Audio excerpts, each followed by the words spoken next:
যেদিক থেকে পাথরের বৃষ্টি আসে সেই দিকে জায়েদ যা দাঁড়ায়। জায়েদের শরীরটাও ক্ষত বিক্ষত হয়ে গেছে পয়গম্বরের ঢেল ফিরাইতে যাইয়া। তো ওই জায়েদ কিন্তু গোলাম হয়ে আসছে। জায়েদের বাপ দূরদেশ থেকে খবর দেয়, এ যারা মক্কায় হজ করার জন্য যাও, দেখো তো আমার জায়েদকে দেখো কিনা। জায়েদের পড়শি বাড়ির একজন হজ করার জন্য আসছে। আগে তো হজ সবাই করত, কোনো ধর্মের কোনো বিরোধ ছিল না, সব মানুষ হজ করতো আগে থেকে। তো হজ করতে আসা কাবা শরীফে জায়েদ রে দেখছে। জায়েদ রে দেখা বলতেছে, জায়েদ রে, এরে জায়েদ, তুমি তো জানো না তোমার জন্য তোমার বাবা কাঁদতে কাঁদতে তোমার বাবার চোখে খাওয়া হয়ে গেছে। এই লোকটা যা খবর দেয়, এ জায়েদের বাবা হারেসা, তুমি তো জানো না তোমার সন্তান ওই যে আরবের মোহাম্মদ নামে নতুন রাসূল বের হইছে, তার বাড়িতে সেই জায়গায় থাকে। তারপরের বছর হারেস আসছে, জায়েদের বাবা আসছে। আয়েশা বলতেছে, জায়েদ রে, এ জায়েদ, আমি তোমাকে নেওয়ার জন্য আসছি, চলো যাই। জায়েদ বলে, আমি তো নবীজির গোলাম, আমি তো তোমার সাথে যেতে পারবো না। পয়গম্বরের কাছে আয়েশা বলে, পয়গম্বর, আমার সন্তান রে আপনি আজাদ করে দেন, আমার সন্তানকে আজাদ করে দেন, যত টাকা পয়সা লাগে সব আমি দেব, কোনো সমস্যা নাই। আল্লাহর রাসূল বিশ্বনবী রাহমাতুল লিল আলামিন জায়েদকে আজাদ করে দিলেন। জায়েদকে বললেন, জায়েদ রে, তুমি আজাদ, তুমি চাইলে তোমার বাবার সাথে যাইতে পারো, ইচ্ছা করলে থাকতেও পারো, কোনো বাধা নাই। এবার জায়েদের বাবা বলে, জায়েদ চলো যাই, তুমি তো এখন মুক্ত হয়ে গেছো, চলো না যাই, বাড়িতে চলে যাই। জায়েদ বলে, বাবা হইতে পারো, তোমার ঘরে ফিরিস্তা আসে না, কিন্তু মুহাম্মদুর রাসূলুল্লাহর ঘরে ফিরিস্তা আসে। সুবহানাল্লাহ। কয় তোমার ঘরে তো ফিরিস্তা আসে না, রিভাইভ বাড়াইতেছেন কেন, কম বেশি করেন কেন? যেই রেটে থাকবেন ওইভাবে রাখবেন, নাহলে তো কথা বলার সমস্যা হবে। প্রয়োজন একটু কমায় দেন, বাড়াই দেন। জায়েদ যে বলতেছে, জায়েদ চলো বাড়িতে যাই। জায়েদ বলতেছে, না, আপনার বাড়িতে আমি যাব না, কারণ আমি মুহাম্মাদের ঘরে থাকি, তিনি হলেন বিশ্বনবী। এই ঘরে জিবরিল আলাইহিস সালাতু ওয়াস সালাম আসে, আমি এখান থেকে যাব না। এবার জায়েদের বাবা সেখান থেকে যখন চলে যায়, জায়েদের বাবা চলে গেলে জায়েদ মন মরা হয়ে বসে থাকে। আল্লাহর রাসূল বলে, জায়েদ, কি কারণে তুমি মন মরা হয়ে বসে থাকো, কারণটা কি? কয়, বাবা চলে গেছে, বাবার কথা স্মরণ হয়, মার কথাও স্মরণ হয়, এদিকে আপনার মায়াও তো ভুলতে পারি না, এই জন্য গেলামও না। জায়েদকে ডাক দিয়ে বলে, জায়েদ, কাবার চত্বরের মধ্যে আপনার আমার পয়গম্বর। জায়েদের হাতখানা ধইরা বলতেছে, জায়েদ এদিকে দাঁড়াও। আর কাবা চত্বরের যেই মানুষগুলো ছিল সেই মানুষগুলোর সাক্ষী রেখে বলতেছে, এই কাবা চত্বরের মানুষ, তোমরা লক্ষ্য করে শোনো, জায়েদকে কেউ তোমরা পরগাছা মনে করবা না, আজকে থেকে আমি মুহাম্মদুর রাসূলুল্লাহ জায়েদকে সন্তান বানায় দিলাম। সুবহানাল্লাহ। সেই জায়েদের সন্তান হলো হযরত উসামা। নাবালেগ সন্তানের কানের ভিতরে ঢুকাই দিছে, যাও তুমি তো তোমার দাদার কাছে যাও, মুহাম্মদুর রাসূলুল্লাহর কাছে যাও, যায় বলবা, দাদা যান, যদি এই কুরাইশ বংশের মহিলা চুরির দায়ে হাত কাটা যায়, তাইলে কুরাইশ বংশে কলঙ্ক দাগ লাগলো, নবীর বংশে কলঙ্কর দাগ লাগলো। লাখো কোটি দুরূদ ও সালাম বিশ্ব নবী রাহমাতুল লিল আলামিনের জন্য সকলেই বলি সাল্লাল্লাহু আলাইহি ওয়াসাল্লাম। মুহতারাম হাজিরিন, সোনার গোরস্থান মার্কাজুল হুদা নুরানিয়া মাদ্রাসা ও এতিমখানা হাফেজ ছাত্রদের পাগড়ি প্রদান উপলক্ষে 28 নভেম্বর অর্থাৎ আজ রোজ শুক্রবার সভাপতি হিসাবে উপস্থিত আছেন হযরত মাওলানা মুফতি জাকারিয়া সাহেব মুদ্দাজিল্লাহুল আলী, বারাকাল্লাহু ফি হায়াতিহিম। সকলে বলেন আমিন। আরও উপস্থিত ছিলেন আমার অত্যন্ত কাছের হাফেজ মাওলানা মুফতি রফুল ইসলাম হাসানী সাহেব এবং মাহদি হাসান শুভ। অত্যন্ত সুরেতে কণ্ঠে দুজনই বয়ান করছেন, আমি শুনেছি। আমাদের আরেকজন অতিথি আসার কথা ছিল, আসছে কিনা আমি জানি না। প্রধান অতিথি আলহাজ সুলতান সালাউদ্দিন টুকু সাহেব আসছিল কি? আসে নাই। যা করে আসতে পারেন না, আসবে কিনা সেটাও আপনারা জানেন। আসবে? আচ্ছা, রওনা আসবেন। আচ্ছা, আসুক। আরও অনেক উপস্থিত আছেন আমাদের সাথে, এবং আমার সামনে উপবিষ্ট মুরব্বী বাবাজিরা। অল্প কিছু সময় কথা বলবো। আল্লাহ তাআলা এই দুনিয়াতে আমাকে আপনাকে প্রেরণ করেছেন, উদ্দেশ্য ছাড়াকে প্রেরণ করেছেন। বলেন, কোন মানুষ কোন কাজ করলে উদ্দেশ্য ছাড়া করে? এই মাহফিল দিছেন, উদ্দেশ্য কি? হাফেজ ছাত্রদের পাগড়ি দিবেন, কিছু কালেকশন হইলে মাদ্রাসার তহবিলে থাকবে, কাজ হবে উন্নয়নমূলক, আর কিছু দিনই কথা আপনারা শুনবেন আর ওলামায়ে কেরাম বলবে। এই তো উদ্দেশ্য। আপনি জমিনে ধান গাড়ছেন, জমিনে ধান চাষ করার উদ্দেশ্য আছে। কি উদ্দেশ্য? ধান ফলবে, বীজ ধরবে, সেখানে সেই ধান হলে পাকলে আপনি কেটে সেগুলো মাড়াই করে শুকিয়ে সিদ্ধ করে চাউল বানায় সেটা ভক্ষণ করবে। এই তো উদ্দেশ্য। তো দুনিয়ার মানুষ যদি উদ্দেশ্য ছাড়া কাম না করে, আমার মালিকই উদ্দেশ্য ছাড়া কাজ করবে? কাজ করবে না।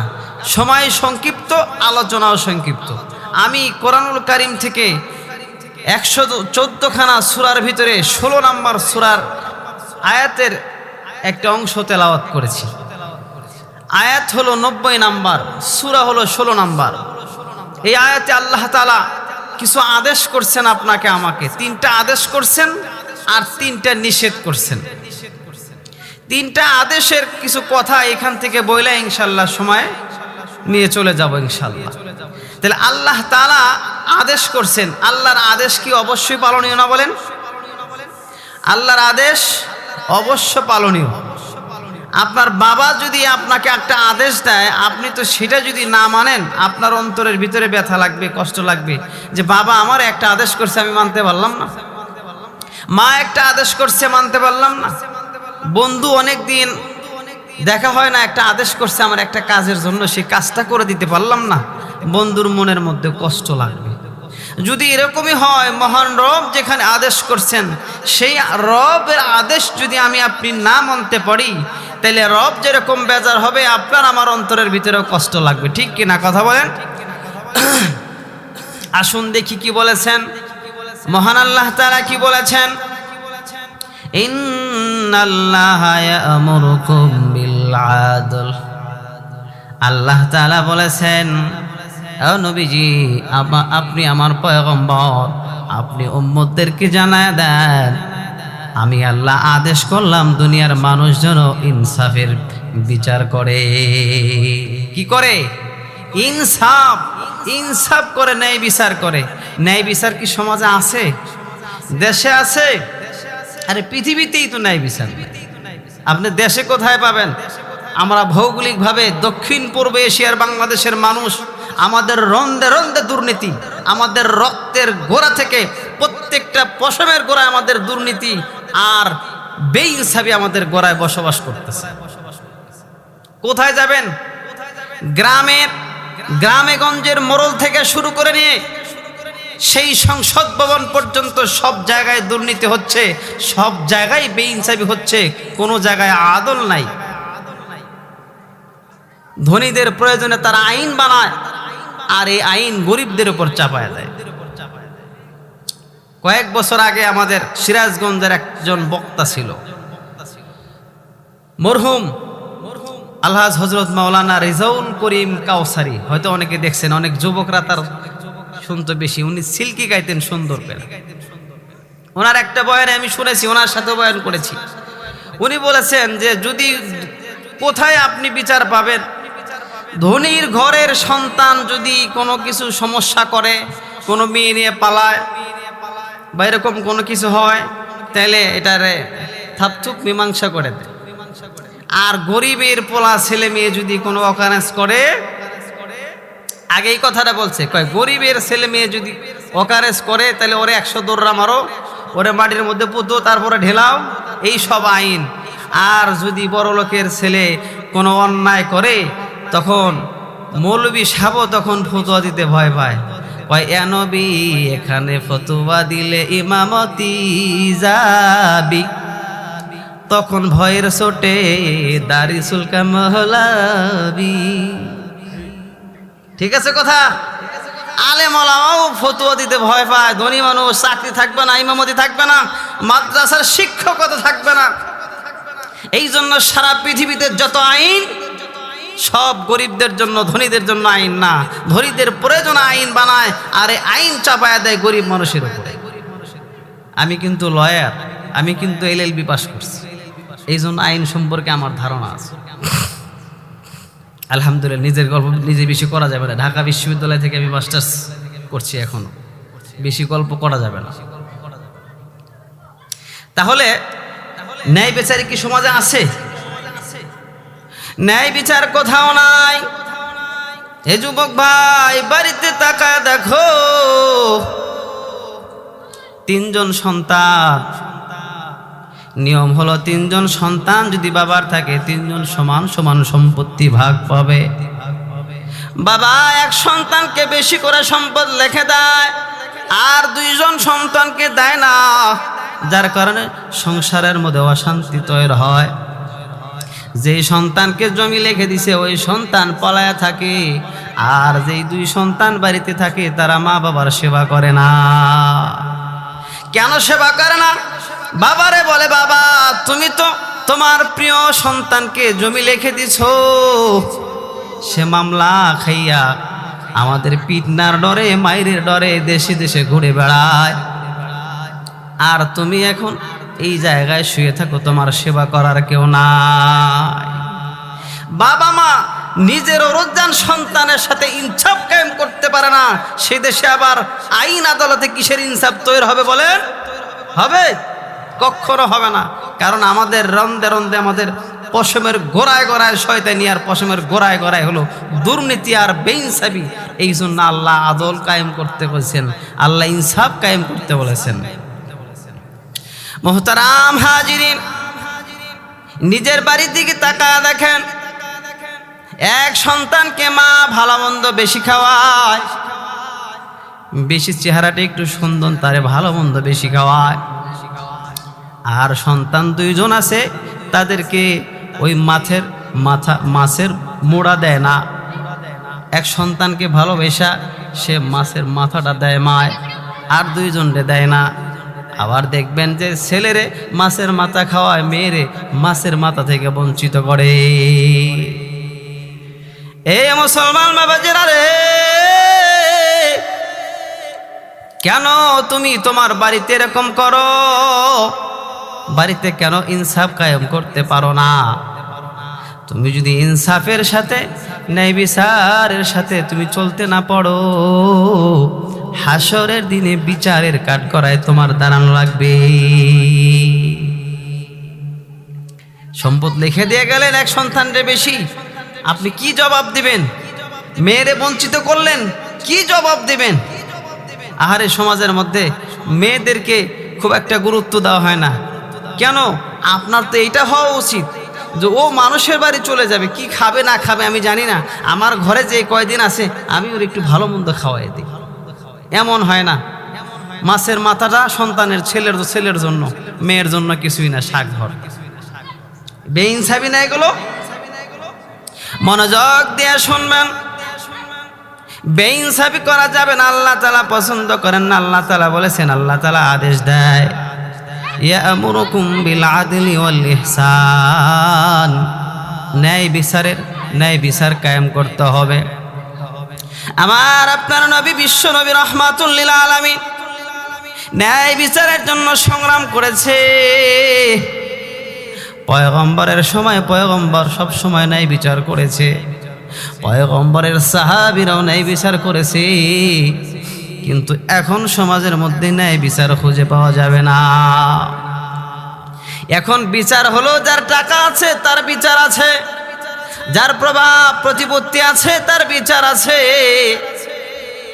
অর্থাৎ টাকায় বিচার বেচাকিনি হয়, টাকায় আদল ইনসাফ বেচা কিনে হয়। বিপদে পড়ছেন, মাতবর সাহেবের 10,000 টাকা দিয়েছেন হাদিয়া, দেখবেন বিচার আপনার পক্ষে চলে গেছে। টাকা দিতে পারবেন না তো বিচার আপনার বিপক্ষে চলে যাবে। এই জন্য আল্লাহ তাআলা বেইনসাফি পছন্দ করেন না। এই জন্য মহান রব আমাদেরকে আমাদের পয়গম্বরের মাধ্যমে কোরআন দিয়া ন্যায় বিচার কায়েম করতে বলছে। আপনার আমার নবী বিশ্ব নবী রাহমাতুল লিল আলামিন পয়গম্বরের জামানায় আপনার আমরা পয়গম্বর বসে আছে, একটা বালিশে হেলান দিয়ে বসে আছি। ওই সময় পয়গম্বরের জামানায় কুরাইশ বংশের একজন মহিলা চুরি করেছিল। নিয়ম হলো আল্লাহ তাআলার কোরআনের বাণী, ওয়াসারিকু ওয়াসারিকাতু ফাকতু আইদাহুমা, চোর চুরি করলে হাত কেটে দাও। কোরআনের এমন বিধান। আল্লাহর রাসূলের জামানায় কুরাইশ বংশের একজন মহিলা চুরি করেছে, তার আদেশ হয়েছে হাত কাটার জন্য। এদিকে কিছু সাহাবায়ে কেরাম অথবা কিছু হিতাকাঙ্ক্ষী মানুষ তারা রাসূলের কাছে একটা সংবাদ পৌঁছাবে। কি সংবাদ? যে নবী গো, যে এই কুরাইশ বংশের মানুষের যদি চুরির দায়ে হাত কাটা যায় তাহলে কিন্তু নবীর বংশ অপমানিত হবে। এই কথাটা কে বলবে? কে বলবে? বলার সাহস কেউ পায় না। নির্বাচন করেছে একটা ছোট্ট নাবালেক বাচ্চাকে নির্বাচন করেছে। সেই বাচ্চার নাম হলো উসামা ইবনে জায়েদ। জায়েদের সন্তান হলো উসামা। জায়েদটা কে ছিল? জায়েদ ছিল পয়গম্বরের একজন গোলাম এবং পালক পুত্র ছিল হযরত জায়েদ ইবনে হারিসা। কেউ একজন তাকে বিক্রি করে দিয়েছিল। পয়গম্বরের কাছে আসছে, সব সময় পয়গম্বরের কাছে থাকছে, পয়গম্বরের খেদমত করেছে জায়েদ। হযরত জায়েদ এত কষ্ট করেছেন আমার আপনার নবীর সাথে। তাইফের ময়দানে জায়েদ গিয়েছিলেন পয়গম্বরের সাথে দিনের দাওয়াত দেওয়ার জন্য। জায়েদ পয়গম্বরের দিকে যে পাথরগুলো আসতো, পয়গম্বরের পাথরগুলো জায়েদ নিজের শরীর দিয়ে পেড়েছে। যেদিক থেকে পাথরের বৃষ্টি আসে সেই দিকে জায়েদ যা দাঁড়ায়। জায়েদের শরীরটাও ক্ষত বিক্ষত হয়ে গেছে পয়গম্বরের ঢেল ফিরাইতে যাইয়া। তো ওই জায়েদ কিন্তু গোলাম হয়ে আসছে। জায়েদের বাপ দূরদেশ থেকে খবর দেয়, এ যারা মক্কায় হজ করার জন্য যাও, দেখো তো আমার জায়েদকে দেখো কিনা। জায়েদের পড়শি বাড়ির একজন হজ করার জন্য আসছে। আগে তো হজ সবাই করত, কোনো ধর্মের কোনো বিরোধ ছিল না, সব মানুষ হজ করতো আগে থেকে। তো হজ করতে আসা কাবা শরীফে জায়েদ রে দেখছে। জায়েদ রে দেখা বলতেছে, জায়েদ রে, এরে জায়েদ, তুমি তো জানো না তোমার জন্য তোমার বাবা কাঁদতে কাঁদতে তোমার বাবার চোখে খাওয়া হয়ে গেছে। এই লোকটা যা খবর দেয়, এ জায়েদের বাবা হারেসা, তুমি তো জানো না তোমার সন্তান ওই যে আরবের মুহাম্মদ নামে নতুন রাসূল বের হইছে, তার বাড়িতে সেই জায়গায় থাকে। তারপরের বছর হারেস আসছে, জায়েদের বাবা আসছে।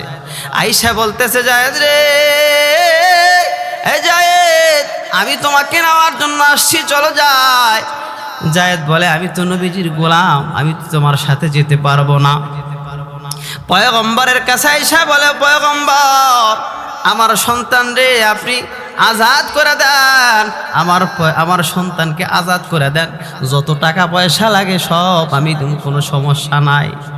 আল্লাহর রাসূল বিশ্ব নবী রাহমাতুল লিল আলামিন জায়েদকে আজাদ করে দিলেন। জায়েদকে বললেন, জায়েদ রে, তুমি আজাদ, তুমি চাইলে তোমার বাবার সাথে যাইতে পারো, ইচ্ছা করলে থাকতেও পারো, কোনো বাধা নাই। এবার জায়েদের বাবা বলে, জায়েদ চলো যাই, তুমি তো এখন মুক্ত হয়ে গেছো, চলো না যাই, বাড়িতে চলে যাই। জায়েদ বলে, বাবা হইতে পারো, তোমার ঘরে ফিরিস্তা আসে না, কিন্তু মুহাম্মদুর রাসূলুল্লাহর ঘরে ফিরিস্তা আসে। সুবহানাল্লাহ। কয় তোমার ঘরে তো ফিরিস্তা আসে না। রিভাইভ বাড়াইতেছেন কেন, কম বেশি করেন কেন? যেই রেটে থাকবেন ওইভাবে রাখবেন, নাহলে তো কথা বলার সমস্যা হবে। প্রয়োজন একটু কমায় দেন, বাড়াই দেন। জায়েদ যে বলতেছে জায়েদ চলো বাড়িতে যাই। জায়েদ বলতেছে না আপনার বাড়িতে আমি যাব না, কারণ আমি মোহাম্মদের ঘরে থাকি, তিনি হলেন বিশ্বনবী। এই ঘরে জিবরিল আলাইহিস সালাতু ওয়াস সালাম আসে, আমি এখান থেকে যাব না। এবার জায়েদের বাবা সেখান থেকে যখন চলে যায়, জায়েদের বাবা চলে গেলে জায়েদ মন মরা হয়ে বসে থাকে। আল্লাহর রাসূল বলে, জায়েদ কি কারণে তুমি মন মরা হয়ে বসে থাকো, কারণটা কি? কয় বাবা চলে গেছে, বাবার কথা স্মরণ হয়, মার কথাও স্মরণ হয়, এদিকে আপনার মায়াও তো ভুলতে পারি না, এই জন্য গেলামও না। জায়েদকে ডাক দিয়ে বলে, জায়েদ কাবার চত্বরের মধ্যে আপনার আমার পয়গম্বর। জায়েদের হাতখানা ধইরা বলতেছে, জায়েদ এদিকে দাঁড়াও। আর কাবা চত্বরের যেই মানুষগুলো ছিল সেই মানুষগুলোর সাক্ষী রেখে বলতেছে, এ কাবা চত্বরের মানুষ তোমরা লক্ষ্য করে শোনো, জায়েদকে কেউ তোমরা পরগাছা মনে করবা না।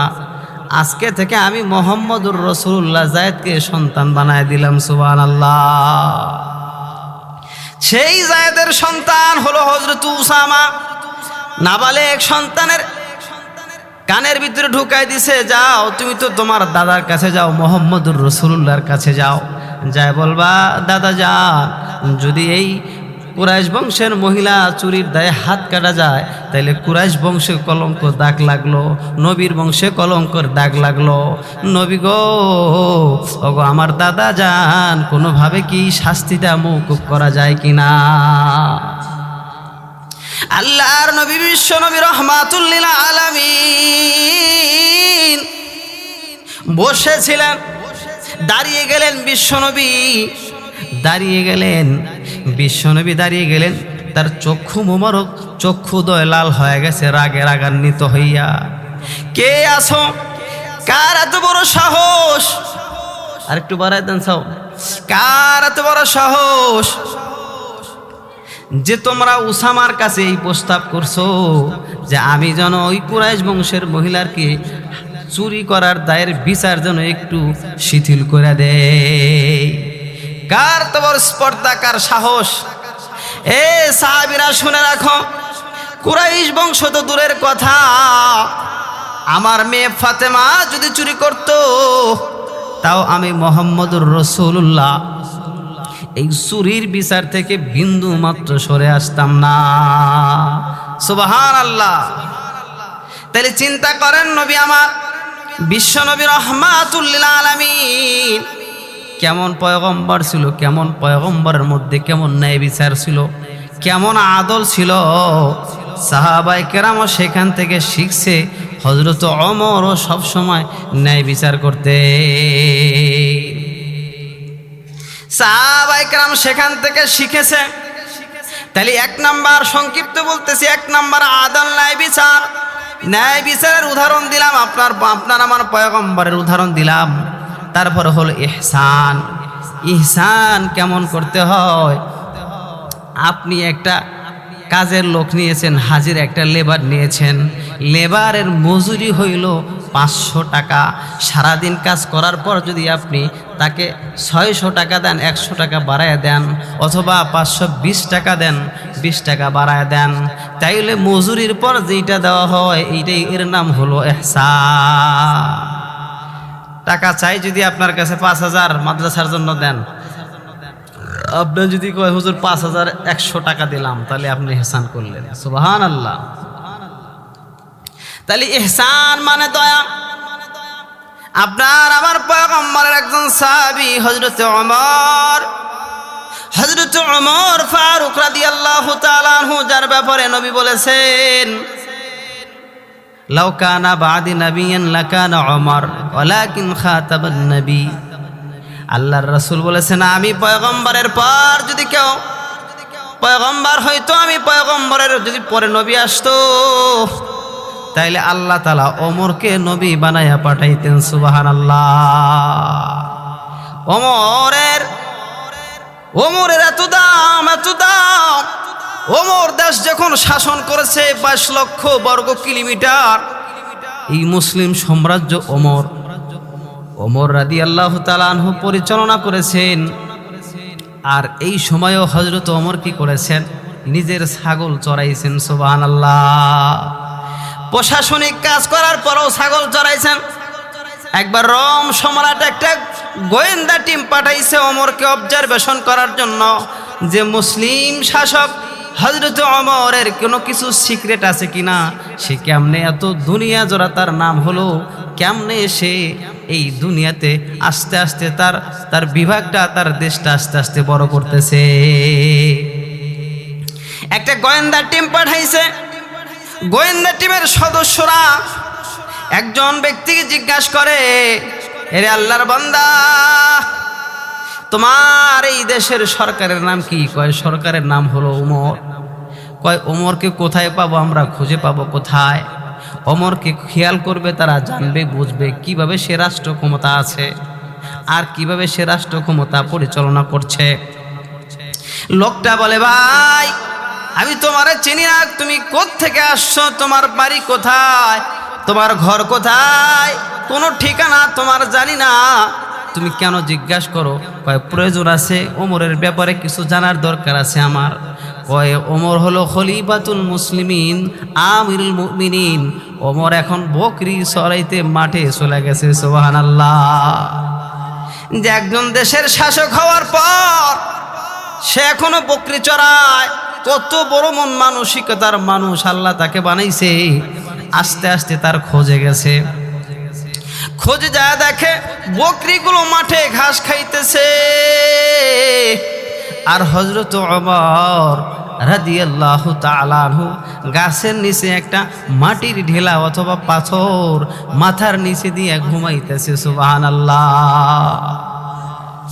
এই যে গোয়েন্দা টিমের একজন সদস্য সেখানে গেছে, যা দেখে ওমর মাটির বিছানায় ঘুমায়, এত আরামের ঘুম ঘুমাইতেছে। এই লোকটা মনে মনে বলে, ওমর, না জানি তুমি তোমার দেশের মানুষের সাথে কত ভালো ব্যবহার করো, যার কারণে তুমি আরামে ঘুমাও, রাস্তায় ঘুমাও, তুমি মাঠে ঘুমাও, কেউ তোমার খবর নেয় না। ওমর, না জানি তুমি তোমার দেশের প্রজাদের সাথে কত ভালো ব্যবহার করো। ওমর, আমার দেশের সরকারকে মারার জন্য মানুষ পিছন দিক থেকে ঘুরে, কখন কিভাবে ওরে বন্দুক দিয়া গুলি কইরা শেষ করে দেওয়া যায়। বাংলাদেশের রাজনীতি কি বলবেন? কিছু বলার আছে? সব মানুষ তো আমরা ডিভাইডেড, একজন আওয়ামী লীগ, একজন বিএনপি, একজন জামাত, একজন জাতীয় পার্টি, সবাই তো ডিভাইডেড, দলে দলে বিভক্ত, তাই না? দল আপনি যেটাই করেন, কখনোই অন্যায়কে সমর্থন দেওয়া যাবে না। 48টা নিবন্ধিত দল বাংলাদেশে, আপনার মন যেটা চায় আপনি সেটা করেন। তবে যেই দল, যেই মানুষ ইসলামের বিরুদ্ধে কথা বলবে তাকে সমর্থন কখনো করা যাবে না। আপনি গান শোনেন, বাউলের গান আপনার ভালো লাগে, এই বাউল যদি কখনো ইসলামের বিরুদ্ধে কথা বলে আপনি কি সেটা মানবেন? মানা যাবে? বাউলটা যে কত ফাউল, একটু খোঁচা দিয়ে যায়। জীব পরম পালা গায়, জীব পরম বোঝেন? জীব মানে আমরা, জীব সৃষ্টি, আর পরম মানে আল্লাহ তাআলা। একজন আল্লাহ সাজে আর একজন সৃষ্টি সাজে, নাউজুবিল্লাহ। এমন প্রশ্ন উত্থাপন করে, জীবে বলে, পরমে বলে, মানে আল্লাহ বলে যে আমি তো তোমারে বানাইছি, আর জীবে তখন প্রশ্ন করে তুমি আমারে বানাইছো, আমি কি তোমারে বানাইতে বলছিলাম? নাউজুবিল্লাহ। এই ধরনের গান। জীব পরম, পরম মানে আল্লাহ, ঈশ্বর মানে আল্লাহ। তাহলে পরম যদি আল্লাহ হয়, তাহলে এই স্টেজের ভিতরে একজন পরমের অভিনয় করতেছে, মানে আল্লাহর অভিনয় করতেছে। নাউজুবিল্লাহ বলেন। আমাদের এর আগে বয়ান করলো না, আবুল বায়াতির একটা দেখলাম, কুল আউযু বিরাব্বিন নাস মালিকিন নাস, মানে সে নাসে অর্থ নাচ গান কি বোঝাইতেছে? নাউজুবিল্লাহ। নাচ অর্থ মানুষ, অথচ সে ভুল ব্যাখ্যা করতেছেন। ক্লাস 5 পাস করা সে কোরআনের তাফসির করতেছে। তারা এই যে ভুল ভ্রান্তি মানুষদেরকে বোঝাইতেছেন। আপনি বাউল গান শুনতে পারেন, যখন কোরআনের বিরুদ্ধে সেই বাউল গান যাবে, সেই গান আপনার জন্য শোনা বৈধ না, এটা হারাম। কোন গান যদি কোরআনের বিপক্ষে যায়, কোন গান যদি আল্লাহর রাসূলের বিপক্ষে যায়, আল্লাহর বিপক্ষে যায়, সেই গান কখনো শোনা জায়েজ হতে পারে না। হারাম, হারাম, হারাম। এই জন্যে আপনি ভালোবাসতে পারেন, আপনার মনে লাগতে পারে, কিন্তু যদি আল্লাহর বিরুদ্ধে যায়, এটা কখনো সায় দেওয়া যাবে না। এই জন্য দল আপনার যেটা মনে চায় করেন। আল্লাহ আল্লাহর রাসূলের বাইরে যদি কেউ কথা বলে, কটূক্তি করে, এটার সাথে কোনো আপোষ নাই। মুহতারাম হাজিরিন, হযরত ওমর গাছের নিচে শুয়ে আছে, ছাগল বকরি ছেড়ে দিয়ে শুয়ে আছে। ওই যে আগন্তুক বলতেছে, ওমর মনে মনে বলে, আহারে তুমি কত ভালো শাসক যে দেশের মানুষ তোমাকে মারার জন্য গড়ে না। বাংলাদেশের শাসকদের কিন্তু দেশের মানুষ মারার জন্য গড়ে না। আরে শাসক তো দূরের কথা, যারা এমপি মন্ত্রী হয়, যারা আপনার এই চেয়ারম্যান মেম্বার হয়, তাদের গুলি করে মারার জন্য মানুষ পিছ দিয়ে ঘুরে। আপনি প্রেসিডেন্টের ওই জায়গায় যাবেন কখন? এত নিরাপত্তা, তারপরও প্রেসিডেন্টে গুলি করে মেরে ফেলে। তাইলে কারণ কি? মানুষের মৌলিক অধিকার রক্ষা করতে পারে না, যার কারণে মানুষ এত খেপা এদের পিছনে। আর ওমর কি করছেন? যে ওমর ন্যায় বিচার কায়েম করছেন, যে এত সুন্দর রাষ্ট্র পরিচালনা করছেন, যে দেশের মানুষ তারপর ভালো ছিল। শেষ পর্যন্ত সেই ওমরকেও কিন্তু মানুষ অস্ত্র দিয়ে আঘাত করে কিন্তু হযরত ওমরকে শাহাদাত বরণ করেছেন। নাউজুবিল্লাহ। মুহতারাম হাজিরিন, এই জন্য ইহসানের স্তরে আসছে। ইহসান এমন একটা বিষয় যে মানুষ আপনার কাছে একটা জিনিস প্রাপ্য, এই প্রাপ্যর তুলনায় যদি আপনি বেশি দেন, সেটাই হলো ইহসান। খলিফাতুল মুসলিমিন হযরত ওমর ফারুক রাদিয়াল্লাহু তাআলা আনহুর জামানায় 12টা বাজছে, আর 10-15 মিনিট অপেক্ষা করেন, নড়াচড়া করেন না। মায়েরা যেখানে আছেন একটু বসেন। খলিফাতুল মুসলিমিন হযরত ওমর ফারুকের জামানায় একটা ঘটনা ঘটছে। এত ঘটনা ঘটছে, এই ঘটনাটা এমন মর্মান্তিক একটা ঘটনা ঘটছে যে একজন নওজোয়ান যুবক মুসলমান, এই যুবকটা অত্যন্ত পরিশ্রমী। এই পরিশ্রমী যুবক ব্যবসায়িক কাজে কোনো জায়গায় রাস্তায় বের হয়েছে। দীর্ঘ পথ পাড়ি দেওয়ার পর উনি একটা খেজুরের বাগানের ভিতরে ওনার বাহনটা রাইখা গাছের সাথে বাইধা, উটটা গাছের সাথে বাইধা একটু আরাম করতেছেন আর ঘুমায় গেছে। কারণ পরিশ্রমের শরীরে ঘুম হয়। দেখবেন যারা সংসারের কাজ করেন, সারাদিন কঠোর পরিশ্রম করেন, বিছানায় আসলেই তারা ঘুমায়া যায়। সুবহানাল্লাহ। ঘুম কিন্তু আল্লাহ তাআলার একটা নিয়ামত। তে ঘুমায়া যান। এই ব্যক্তিটাও ঘুমায় গেছে, যুবকটাও ঘুমায় গেছে। ঘুম থেকে উঠছে, তার আগেই ওই বাগানের যে মালিক, একজন বৃদ্ধ মানুষ, তে বাগান দেখতে আসছে। আয়সা দেখে যে এই ঘোড়াটা সুইটা, উটটা সুইটা চারা গাছগুলো নষ্ট করতেছে। তো গরুটা বা আপনার ওই ঘোড়াটা অথবা উটটা সরায় দেওয়ার জন্য একটা পাথর দিয়ে ঢিল মারছে। ঢিল মারলে মাথায় লাগছে। মাথা তো একটা গুরুত্বপূর্ণ একটা ঘোড়াটা ওই বৃদ্ধ বাবাজির খেজুর গাছের চারাগুলো নষ্ট করছে। আর বৃদ্ধ বাবাজি একটা পাথর দিয়া ওই ঘোড়ার মাথায় ঢেল মারছে। ঢেল মারাটা, ঢেলটা যায় ওই ঘোড়ার মাথার মধ্যে লাগছে। কি মর্মান্তিক দৃশ্য যুবক ভাই, ও বৃদ্ধ বাবাজি রে, একটু লক্ষ্য করিয়া শোনো, গভীর মনোযোগ দাও। তুই ঘোড়াটারে যখন ঢেল মারছে, মাথার মধ্যে লেগে ঘোড়াটা পড়ে গেছে।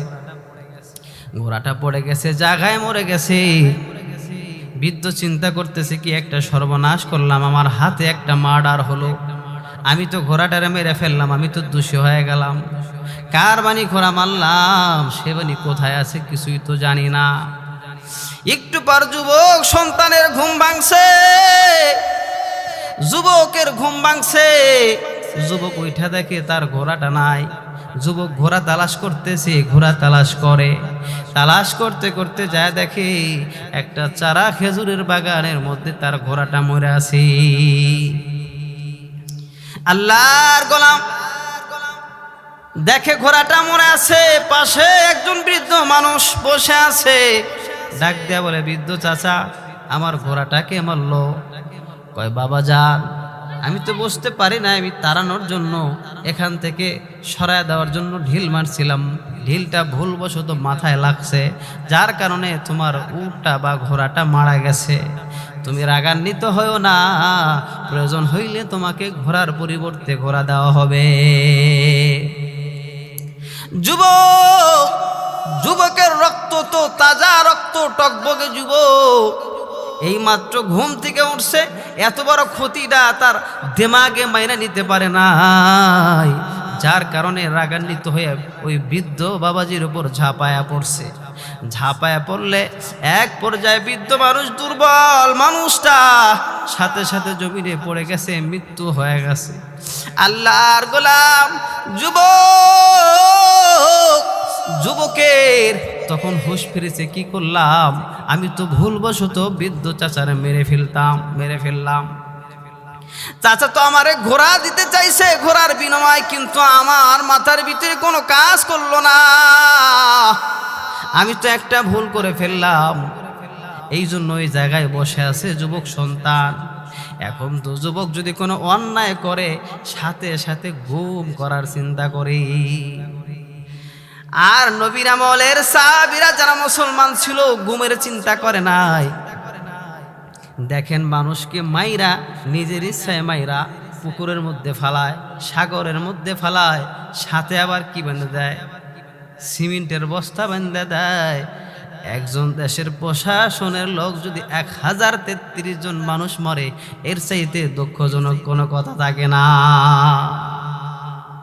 রক্ষক যখন ভক্ষক হয়েছে, দায়িত্ব দিয়েছে মানুষের জানমালের নিরাপত্তার, মানুষের জানমালের নিরাপত্তা নিয়ে 1033 জন মানুষ খুন করেছে, এরা কখনো রক্ষক হতে পারে না, এরা সব সময়ের জন্য ভক্ষক হয়ে গেছে। তে যুবক সন্তান, যুবকের মাথায় চিন্তা আসলো, আমি কি করি। যুবক সেখানেই বসে আছে, সেখান থেকে যায় না। ওই বৃদ্ধের 2 জন সন্তান ছিল, 2 জন সন্তান বিকাল বেলায় বাবার খোঁজ নেওয়ার জন্য বাগানে আসছে। আয়েশা দেখে বাবা মৃত্যু অবস্থায় পড়ে আছে, বাবার লাশ, পাশে বসে আছে একজন যুবক সন্তান। যুবকরে ডাক দেয়া বলে, যুবক, এখানে ঘোড়াও মরা দেখি, আমার বাবার মৃত্যুর লাশ দেখি, কি কারণ, কি হয়েছে বলো। যুবক সত্য কথা বলেছে, সত্যবাদী যুবক, সত্য কথা বলেছে, সত্যবাদী যুবক। কয়, আমি তো বুঝতে পারি নাই, ঘুম থেকে সবে মাত্র উঠেছিলাম, এই মর্মান্তিক দৃশ্য দেখে আমি তোমার বাবার ওপর ঝাঁপিয়ে পড়েছিলাম, ভুলবশত আমার হাতে তোমার বাবার মৃত্যু হয়েছে। এখন যা বিচার হয় আমি মেনে নিব, বিচার করো, আমার কোনো আপত্তি নাই। এই 2 জন যুবক বাবার হত্যাকারীকে ধরছে, গ্রেফতার করে উমরের আদালতে নিয়ে যায়। টানতে টানতে উমরের আদালতে নিয়ে গেছে, উমরের আদালতে নিয়ে গেছে। ওমর বলে, কি হয়েছে, কি হয়েছে বলো। এখানে একটা কথা আমার মনে হয়, বাংলাদেশের চোর বাটপারে ধইরা হ্যান্ডকাপ ছাড়া নিয়ে যায়, আর বাংলাদেশের আলেম ওলামাদেরকে ধইরা ডান্না বিড়ি লাগায় দেয়। মনে আছে আপনাদের? হ্যাঁ, টাকা দেখেন, বাংলাদেশের কত আলেমকে নির্যাতন করা হয়েছে। সম্মানিত ব্যক্তি কোনো কারণে অ্যারেস্ট হতেই পারে, কিন্তু তাদেরকে ডান্ডা বেরি দিয়ে এমন অত্যাচার করা হয়েছে, পঙ্গুত্ব বরণ করেছে। আল্লামা জুনায়েদ বাবুনগরের মতো মানুষ অসুস্থ হয়ে 3 মাস হাসপাতালে ছিল, তারপর তো আল্লাহর গোলাম মারাই গেলেন। এত জগৎ বিখ্যাত আলেমদেরকে গ্রেফতার করে তাদের ডান্ডা বেরি লাগা জেলখানায় রাখছে, আর চোর গুন্ডা বদমাইশ রে হাতে হাত করাও পড়ায় নাই তাদেরকে, স্বাভাবিকভাবে তাদেরকে জেলে নেওয়া হয়েছে। মনে হয় যে আলেম ওলামারই শ্রেষ্ঠ সন্ত্রাসী, সবচাইতে বড় সন্ত্রাসী, এটাই মানুষদেরকে বোঝানো হয়েছে যে আলেমদের ওপর আর কোনো সন্ত্রাসী নাই। আচ্ছা বলেন তো দেখি, একটা পরিসংখ্যান হোক, বঙ্গবন্ধু শেখ মুজিবর কি কোনো আলেম মেরেছে? মারছে? প্রেসিডেন্ট জিয়াউর রহমানকে যা মেরেছে তাদের মধ্যে কি কেউ আলেম ছিল? ছিল না, ছিল না। আলেমরা মানে নাই, তোমাদের লোকরাই তোমাদেরকে মারছে। তো এই যুবক সন্তানকে নিয়ে গেছে ওমরের দরবারে। ওমর বলে কি হয়েছে বুঝায় বলো। দুই ভাই বলতেছে ওমর, এই লোকটা আমাদের দুই ভাই এর বাবারে হত্যা করেছে। উঠেন না, আর 10 মিনিট সময় লাগবে। এই দুই ভাই বিচার দিয়েছে। এখন যুবকরা জিজ্ঞাসা করছে হযরত ওমর। হযরত ওমর বলে, যুবক তোমার বিরুদ্ধে আনীত অভিযোগ কি সত্য কিনা বলো। যুবক বলে, হুজুর ঘটনা সত্য, আমি আমার হাতে ভুলবশত এদের বাবা হত্যা হয়েছে। হযরত ওমর বিচার করলেন, কোরআনে স্পষ্ট বিবরণ আছে যে হত্যার পরিবর্তে হত্যাই হলো বিচার। কিসাস, আল কিসাসু ফিল কতলা, যে কিসাস হত্যার বিনিময়ে হত্যা, এটা ইসলামী শরীয়তের বিধান। তাহলে তোমার তো মৃত্যুদণ্ড হবে, তুমি মানুষ মারছো। নওজোয়ান যুবক হযরত ওমরকে ডাক দেয়া বলে, খলিফাতুল মুসলিমিন, আমি অপরাধ করেছি, অপরাধের শাস্তি হোক, কোনো সমস্যা নাই, তবে আমার একটু সুযোগ দিতে হবে। আমি একটু বাড়িতে যাব। আমার সাথে একজন বেঈমানের সাথে কিছু অর্থনৈতিক চুক্তি আছে। আমি যদি সময় মতো তার সম্পদ ফিরায় না দেই, তাইলে সারা জীবন বলবে মুসলমানরা হলো সম্পদ গসবকারী। আমার কি একটু সুযোগ দেওয়া যায় হযরত ওমর? হযরত ওমর বলে, কিছু সুযোগ পাবা, তবে শর্ত হলো জামিনদার রাখতে হবে, জামিনদার। যুবক সন্তান ডাক দেয়া বলে, ও খলিফাতুল মুসলিমিন, এখান থেকে 350 কিলোমিটার দূরে আমার বাড়ি, আমার ঘর। এইখানে কি আমার জামিনদার হবে? জামিনদার হওয়ার লোক তো নাই। হযরত ওমর বলে, জামিনদার না হইলে আমি তোমারে ছাড়তে পারি না, কারণ এই দুই ভাই যখন আবার তোমার বিচার চাইবে, কেমনে তোমাকে আমরা ধরে খুঁজে নিয়ে আসবো, বের করবো বলো। জামিনদার নাই, কিন্তু মজলিসের এক কোণার থেকে একজন মানুষ, আল্লাহর গোলাম, আল্লাহর পয়গম্বরের একজন সাহাবী হযরত আবু যর গিফারি রাদিয়াল্লাহু তাআলা আনহু, পয়গম্বরের খাদেম ছিল। পয়গম্বরের সেবা করতে যাইয়া হযরত আবু যর গিফারি বিয়ে শাদী পর্যন্ত করে নাই। হযরতে আবু যর গিফারি খাদেমে খায়রুল বাশার, জিন্দেগি ভর খিদমতু মে না বানায়া আপনা ঘর। আল্লাহর পয়গম্বরের সেবা যত্ন করতে যাইয়া, খাদেমগিরি করতে যাইয়া হযরতে আবু যর গিফারি নিজে বিয়ে করে নাই, সংসার পাতে নাই। এমন একটা মানুষ জামিনদার হওয়ার জন্য আগে আসছে। আয়েশা বলে, যুবক তুমি যাও, আমি তোমার জামিনদার হয়ে গেলাম। সুবহানাল্লাহ। আবু যর গিফারি রাদিয়াল্লাহু তাআলা আনহু কত বরকতপূর্ণ একজন সাহাবী। আল্লাহর পয়গম্বর আবু যর আর আল্লাহর রাসূল একসাথে যাইতেছে। জিবরাইল আবু যরের কথা বলে, হযরত আবু যরের কথা বলতেছে।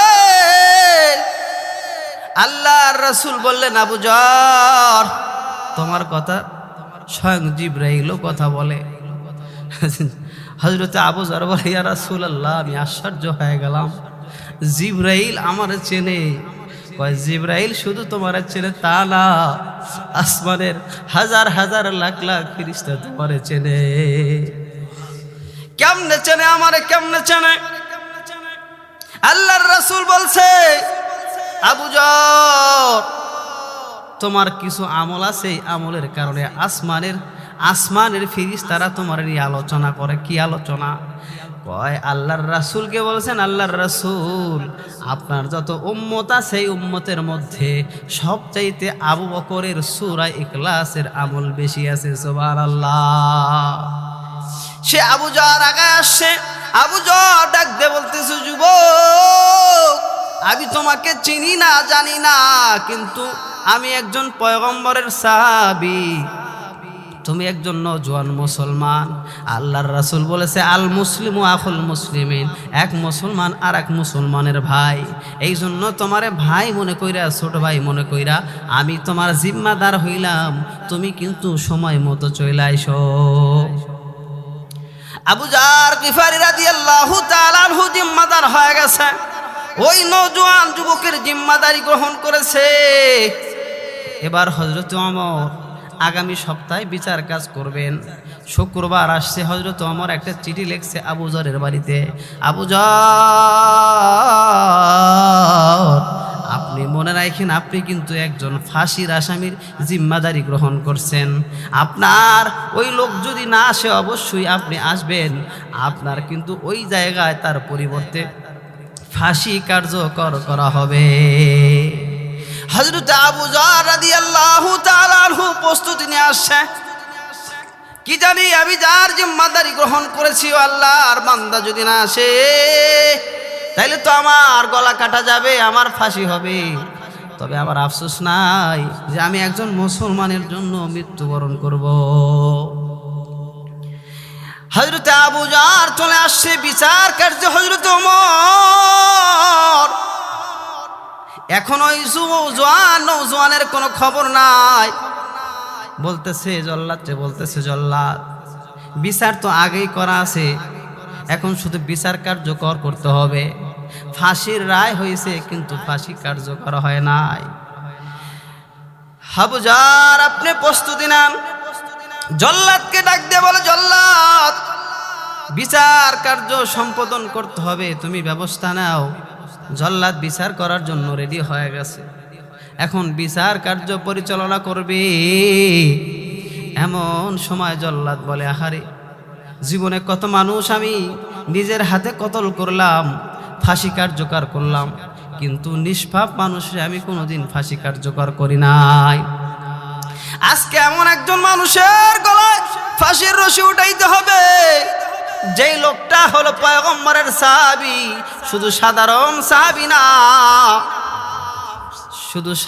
সাহাবী না, সে হলো পয়গম্বরের একজন খাদেম। অজিত আসছেন, বসেন 2 মিনিট, আমি ঘটনাটা শেষ করে দিচ্ছি। পয়গম্বরের সাহাবী হযরত আবু যর গিফারি রাদিয়াল্লাহু তাআলা আনহু প্রস্তুত, জল্লাদ প্রস্তুত, ফাঁসি কার্যকর করবেন। এদিকে মদিনার বালু ঝড় উড়াইয়া কে যেন আসতেছে। এমন সময় জল্লাদকে বলে, জল্লাদ একটু দাঁড়াও, কে যেন আসতেছে। দেখে ওই নওজোয়ান যুবক হাজির হয়ে গেছে। তাড়াতাড়ি ঘোড়া থেকে নাইমা ওই নওজোয়ান আগে হাজিরানে মজলিসের কাছে যা বলতেছে, হাজিরানে মজলিস, 2 মিনিট। হাজিরানে মজলিস, আমার ভুল হয়ে গেছে। বিশেষ করে আমিরুল মুমিনিনের কাছে বলতেছে, আমিরুল মুমিনিন আমার ঘোড়াটা রাস্তায় একটু ব্যথা পাইছে, যার কারণে আমি সময় মতো পৌঁছতে পারি নাই। ভাই আবু যররে সরাইয়া দেন, আমারে ফাঁসির কাস্টে উঠাইয়া দেন। হযরত আমিরুল মুমিনিন ডাক দিয়ে বলে, যুবক তোমার মতো যুবক আমি জীবনে দেখি নাই। ফাঁসির আসামি ছেড়ে দেওয়া হয়েছিল, তারপর তুমি ঘুরে আসছো, তোমার মতো আসামি আমি জীবনে দেখি নাই। তোমার তো মন চায় না ফাঁসি দিতে, কারণ যেই যুবক 350 কিলোমিটার দূর থেকে নিজের ফাঁসি কার্যকর করার জন্য এই জায়গায় হাজির হয়, ওই যুবক কখনো স্বেচ্ছায় খুন করতে পারে না। হযরত ওমরের চোখ দিয়া পানি বের হয়, সাহাবীরাও কাঁদতেছে। এবার ওই যে দুই যুবক যারা বাবা হত্যার বিচার চেয়েছিল, তারা আমিরুল মুমিনিনের কাছে বলতেছে, আমিরুল মুমিনিন, আমরা দুই ভাই বিচার চেয়েছিলাম, আজকে একটা কথা বলতে চাই, আমাদের কথাটা মানতে হবে। আমিরুল মুমিনিন বলে, কি বলতে চাও বলো দেখি, বলো। আমিরুল মুমিনিন এই কথা বলতে চায়, আপনি যেটা বুঝছেন আমিও সেটা বুঝছি। এই যুবক যদি আসলেই যদি ইচ্ছা করে খুন করত, অর্থাৎ যেই যুবক 300 কিলোমিটার দূর থেকে খুনের সাজা নেওয়ার জন্য আসে, সেই যুবক কখনো ইচ্ছা করে খুন করতে পারে না। ও আমিরুল মুমিনিন, আজকে একটা নতুন আবদার করতে যায়। কই কি আবদার? কই জওয়ান ভাইরে, নজওয়ান ভাইরে ফাঁসির কাস্টে থেকে নামায়া দেন, আজকে আপন ভাই বানাইয়া বাড়িতে নিয়ে যাব। সুবহানাল্লাহ, সুবহানাল্লাহ। এটার নাম হলো ইহসান। যে দেখেন একজন মুমিনের প্রতি তার দয়া হইছে, ইহসান করছে। যেই যুবক 300 কিলোমিটার দূর থেকে নিজের খুনের সাজা গলায় নেওয়ার জন্য 300 কিলোমিটার দূর থেকে আসে, আর যাই হোক সেই যুবক কখনো স্বেচ্ছায় খুন করতে পারে না। মোহতারাম হাজিরিন, আমাদের প্রধান অতিথি চলে আসছেন, আলহাজ সুলতান সালাউদ্দিন টুকু ভাই চলে আসছেন। উনি কথা বলবেন হয়তো। আমি যে কথাগুলো বললাম, আল্লাহ তাআলা সর্বপ্রথম আমাকে আমল করার তৌফিক দান করুন, সেই সাথে আপনাদেরকেও আমল করার তৌফিক দান করুন। ওয়া আখিরু দাওয়ানা আলহামদুলিল্লাহি রাব্বিল আলামিন।